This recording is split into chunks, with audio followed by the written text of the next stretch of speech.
جانتے ہو یہ بھی تو ہو سکتا ہے نا کہ اس رب نے تمہارے زخموں میں بیج بوئے ہوں جس سے وقت آنے پر گلاب نکلیں گے۔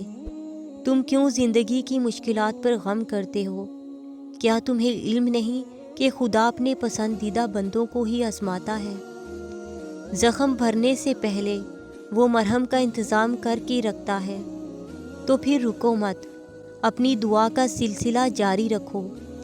ابھی تو وہ مقام بھی آنا ہے جہاں اللہ پاک نے تمہیں تمہاری مانگی ہوئی ہر چیز سے نوازنا ہے۔ ابھی تو اللہ پاک نے تمہارے لیے معجزوں کا سلسلہ شروع کرنا ہے۔ ابھی تو وہ مقام آنا ہے کہ تم سوچو گے اور اللہ کن فرما دے گا۔ سنو، اللہ سے کبھی مایوس نہ ہونا۔ جب دل میں خدا ہو تب معجزوں کی انتہا ہوتی ہے۔ تم دیکھنا، تمہارے صبر سے ایک دن معجزے وجود میں آئیں گے۔ اور اللہ تعالیٰ قرآن میں فرماتے ہیں کہ اور ہم تمہیں آزمانے کے لیے بری بھلی حالتوں میں مبتلا کرتے ہیں۔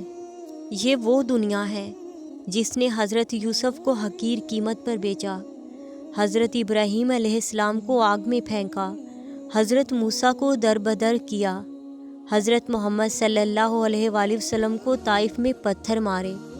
آپ کو کیا لگتا ہے یہ آپ کو اپنے کندھوں پر بٹھائے گی؟ نہیں، بالکل نہیں۔ لہٰذا اس دنیا والوں سے امیدیں مت لگائیں، تم سمجھ بھی نہ پاؤ گے۔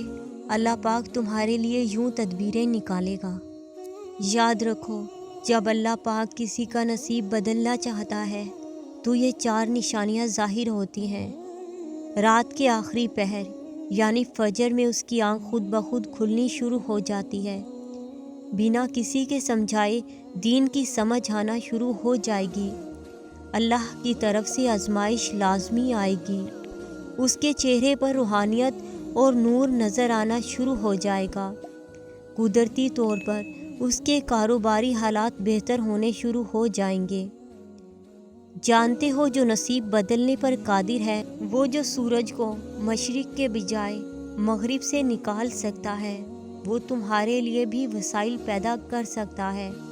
اور اللہ تعالیٰ قرآن میں خود فرماتے ہیں کہ تم مجھے ویسا ہی پاؤ گے جیسا گمان کرو گے۔ تم اللہ سے اچھا گمان رکھو گے تو یقیناً سب اچھا ہی پاؤ گے، اور آپ کا رب آپ کو اتنا دے گا کہ آپ خوش ہو جاؤ گے۔